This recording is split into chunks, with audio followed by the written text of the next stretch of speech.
Hey guys, Phil here from Quantum Trading, and I just got off a call with a client who's now a partner, and I felt like making a video really about what we do and something that became very clear in that conversation with the client. He was a client that, or is a client that we're developing a strategy for him specifically in order to pass PropFi challenges. If you know what a PropFi firm is or don't, it doesn't really matter, but while I was talking with him about the profits of that strategy, which by the way are really good, I thought about, okay, what is the difference between the mindset and the perspective of institutional traders and retail traders? And that is something that we have been obviously thinking about and working on for a long time. If you know the history, we're at Quantum Trading for the past 2 years. We have a hedge fund managing up to $5 million in crypto and in other assets. And from the beginning, we were developing algorithmic trading strategies and theories that we were, developing, proving, and then once we proved them to be valid, we were trading them. And the one thing that we have learned out of necessity, really, and it did cost us quite a bit to get there, but the difference was that we stopped thinking, I would say, like retail traders, right? We stopped thinking about instant profits, huge trades, over leveraged trades, which we used to do a while ago. We used to, get like 300, 500% trades on crypto and things like that. And moving from there into an approach where it's okay, how can we make sure that we're consistent with the low volatility in our profits all the time, constantly? Because that is really how institutions make money, right? And have it in a way where I don't have to wait 10 years in order to see some results because I'm undercapitalized or I'm not trading with enough money, which is the problem for most retail traders. Right, so essentially the main problem from retail traders, and that is why then they have bad habits or take risky decisions or non-calculated decisions, is because they need to make up for the lack of capital that they have in order to trade like institutional traders. So that is a deficit, right? It's a difference between retail traders and institutional traders, and institutional traders have an advantage right away off the gate because they can tolerate a bigger risk. They don't need the profits immediately. They don't need to compound the way retail traders need to in order to sustain a very aggressive trajectory of their portfolio. So eventually it makes sense for them to make percentages off of their portfolio that they can live off of. When you trade $1,000, $2,000, and you make 10% a month off of that, which for institutional traders would be amazing, for you it's you can barely go to dinner for that. So obviously you cannot sustain, and because of that you are exposed to bigger risk, or you need to expose yourself to bigger risk. So immediately that's a disadvantage. Then the second one is perspective, which means that as an institutional trader, rather than zooming into a market or with a pair or time frame or coin or whatever you're trading, index, instead of just doing that and looking at a 1 minute time frame and trying to get the perfect entries and exits all day, and you'll see that over a long period of time there will be situations, most likely there will be situations that will just eradicate all your profits, and you'll be in the cycle of trying to figure out why that happened, make back some of the losses, maybe get profits again, and then cycle that back to the institutional traders, essentially, right? Whereas the mindset change, and also for us the change was then, rather to try and force to make one strategy perfect, right, that many people try to do, accept the weaknesses of a strategy and utilize that to our advantage. And the key takeaway there is not forcing anything onto the market, taking the market as a fact, and then seeing how we can leverage and utilize what's happening in the market for our benefit, and have that as a win-win scenario, rather than fighting it, being a part of it and helping it, right? And I'll get into more detail about that later on, which eventually gives you an idea how the market works. And when we talk about market makers and stuff like that, where till now for many people it's some fairy tale dust, like who's a market maker, they're this, I don't know, underground people or something. It's not really the case. It's actually specific people, which I'll go over, but really having the perspective. So what we did with a different perspective, right? We accepted that every strategy has their weaknesses and said, okay, well, what are the weaknesses? Are we able to isolate those weaknesses? We were able to isolate those, but we weren't able to to remove them from a strategy, which led us to the theory that, okay, well, in the market there will always be scenarios that will try and test your strategy in a way where it's not going to perform well. So having that as a fact, how can we take care of that, and how can we still end up on the profitable side? Well, that scenario, that is isolated, that's going to have a strategy lose. Well, it doesn't mean that we cannot make a new strategy that trades exactly that scenario and profit off that scenario, right? So, give you an example. You have a trend following strategy, right? So whenever a trend happens and it starts going either up or down, the strategy recognizes that and just enters into the trend. And you have a second strategy that's a trend reversal strategy, meaning that that strategy is trying to time the right time, basically, when the top or bottom of a trend is, and then go into the reversal of that trend. So those strategies by definition are opposite of each other, right? Which in technical terms, they're negatively correlated. So let's say you have two of those, and let's say you have two more strategies that are negatively correlated as well. So you have four strategies now, and all of them are negatively correlated, meaning that by definition, when one works, the other one doesn't, right? And when one doesn't work, the other one does work. So, and you put that into a bundle, right? What is the performance of that bundle? Is it more or less consistent than other strategies? Well, if you have a market situation and your favorite strategy is starting to lose money, starting to lose your profits, maybe you start going into losses. Well, now you have another strategy that is making profit over the same exact scenario. And now you would think, okay, well, does that mean that they're all just net zero? Well, they're not, because every single one of those strategies individually is profitable in the long term, right? The only problem in those strategies is those situations where they lose that amount of money, which are hedged essentially with the other strategy. So that was a paradigm shift that we had. Rather than looking and forcing one strategy, having the perfect strategy, we took a step back, looked at it. Okay, well, what are we working with? What are the realistic facts, right, that we're looking at without any bias, or we're trying not to, and how can we work with that? And this was an approach that helped us raise a few $1 million and then trade them successfully too.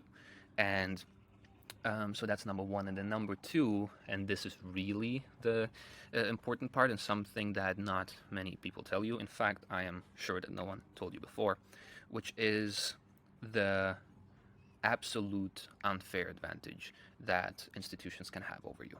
Which is, I'm sure, if you are a trader and you have been trading and you have traded more than 10 or 15 trades in your life, then you will know what I'm talking about, which is, when you have your stop losses and take profit levels, and the price comes close to it, and sometimes it hits your level without the price being there. Sometimes the price goes there but doesn't hit your level, right? And you blame liquidity for that's the reason why it didn't happen. Well, not really the case. Every single broker, every single terminal actually has a backend, which is called the back office, and that back office is the middleman and the connection between you and the actual broker. And that is literally every single terminal or every single platform you work with. The bigger platforms like in crypto, Binance and stuff, they just have their own, like they are the broker, right? And they are also the middleman, right? So that's the next level. But a great example for this are prop firms, right? So I don't know if you know what a prop firm is. I'll just explain it really quickly. What I just said at the beginning of the video, where retail traders have their first problem is that they're undercapitalized, right? So they need to take risks that would not be necessary if they had enough capital, and they would be able to trade better, right? So now there's prop firms, and the idea that they advertise for prop firms is that they give you a challenge, and if you pass that challenge for a fee, you enter the challenge for a fee. If you pass that challenge, then they give you a funded account of up to $500,000, $1 million, whatever it is, whatever the prop firm is, and you can trade that account, and you get 90% of the profits that you make on that account. Sounds great, right? Problem solved. Well, yes. There's two things, and there's two parts how a prop firm makes money. And I'm not judging anything as good or bad. This is just literally what the case is. And then once again, with our paradigm, this is a fact. How can we take advantage of that fact? How can we create something or work with it in a way where we have an unfair advantage compared to the market, right? So step one is they have the challenges, and the challenges have a fee. And what they do is they give you the challenge rules, right? And in those rules, literally how they make money is that in those rules they hide statistics, and those statistics are not clear to retail traders, and the challenge seems much easier than it actually is. And I have been talking to many prop firms, also one of the biggest ones, and essentially 99.5% of a big prop firm of the challenges taken are failed. 0.5% of challenges are passed, which is an insane number, and that is where they literally get their money off of. They're not really off of trading, but off of the prop firm challenges. And a good rule of thumb is, the better their marketing, the more, thinking about it realistically, the more people they're trying to advertise it to, and the lower the prices of the challenges, the more they benefit off of the profit off of the challenges. So they're not really a trading firm, they're a marketing firm, right? And their profit is the difference, the margin between the perceived stats of the challenge and the actual stats of the challenge, meaning that you have a maximum drawdown, you need to trade 3 months or something like that. Here I have a couple prop firms with their challenges. This one is actually, I've been looking at it, this is crazy. This prop firm, when you look at this challenge, it seems to be very, very easy. However, they have a trailing stop loss, and they have basically what they say is you need to make a profit goal, which is not that much. I think it's 6%.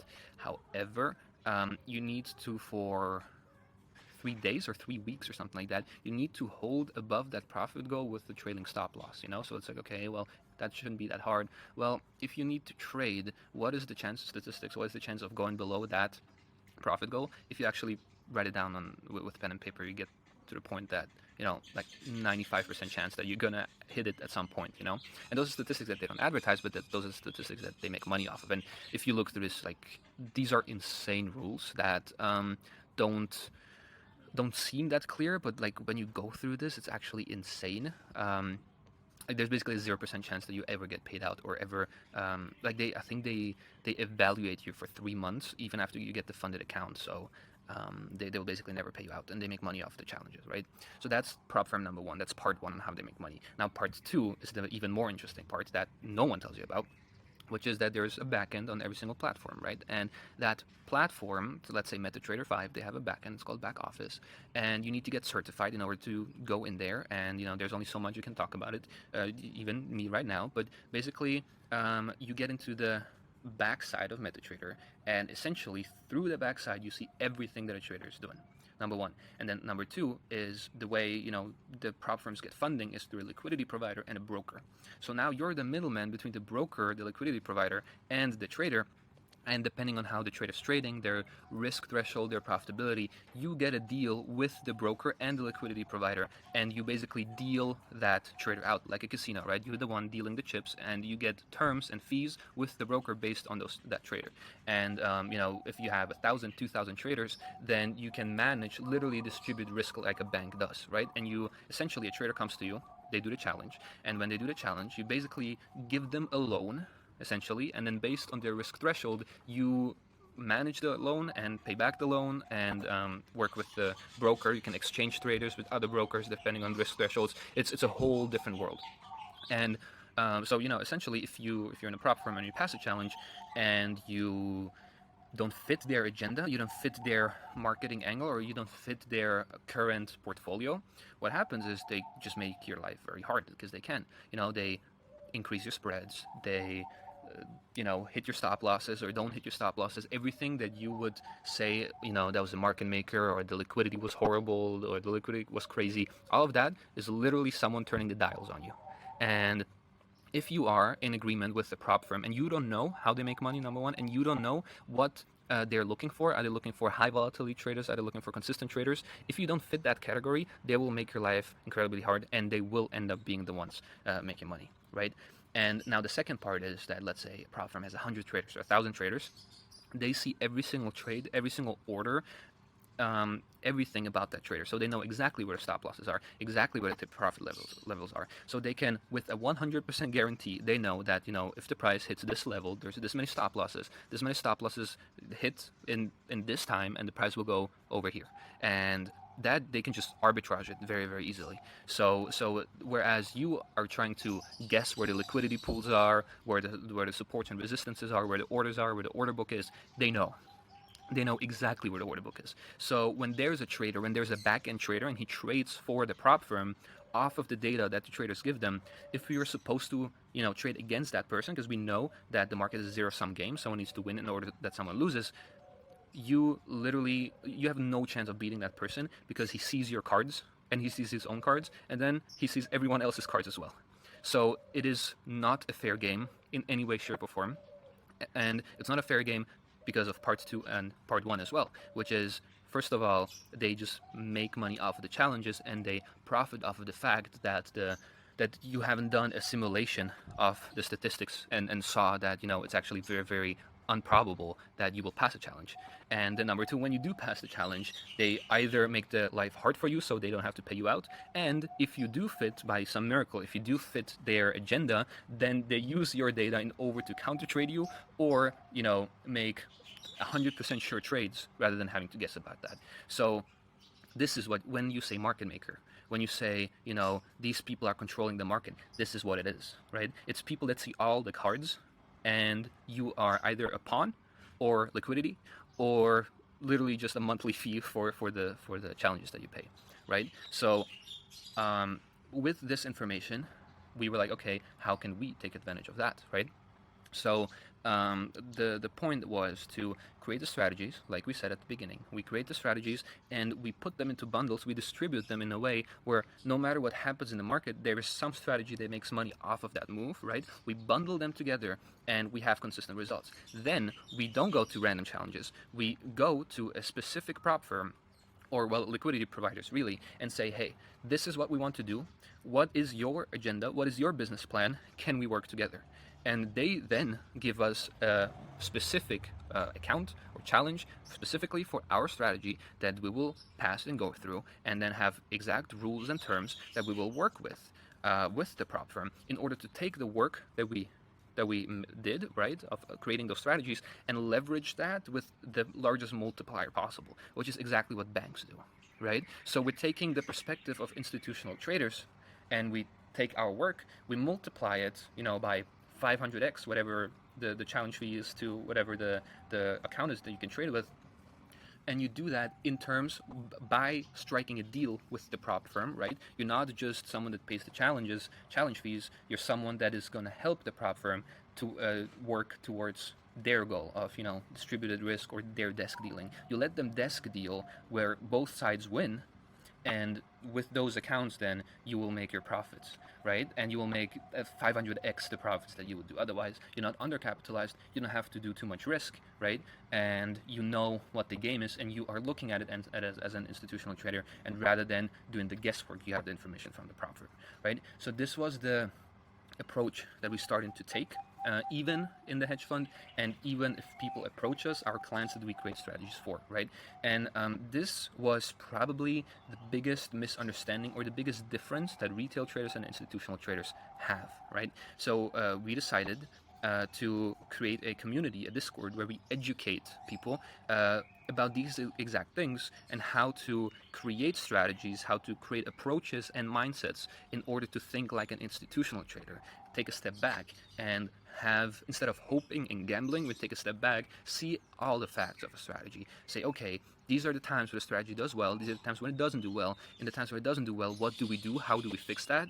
Who can we approach in order to get the biggest leverage off of that strategy, and then work with that, right? So from starting to define a strategy to, you know, either you don't have a strategy yet, or you do have a strategy and you want to perfect it, starting from there, over optimizing the strategy, making sure that it actually works, which is, you know, probably 2 years of my life that went into that, making sure the strategy works and, you know, analyzing it the right way, to then helping you approach a prop firm not as a retail trader, not as their sheep that they make money off of, but as a partner, where you will go directly to the desk dealing office and tell them, okay, well, here's the deal, here's my strategy, are you interested or not, what are the exact terms that you give me?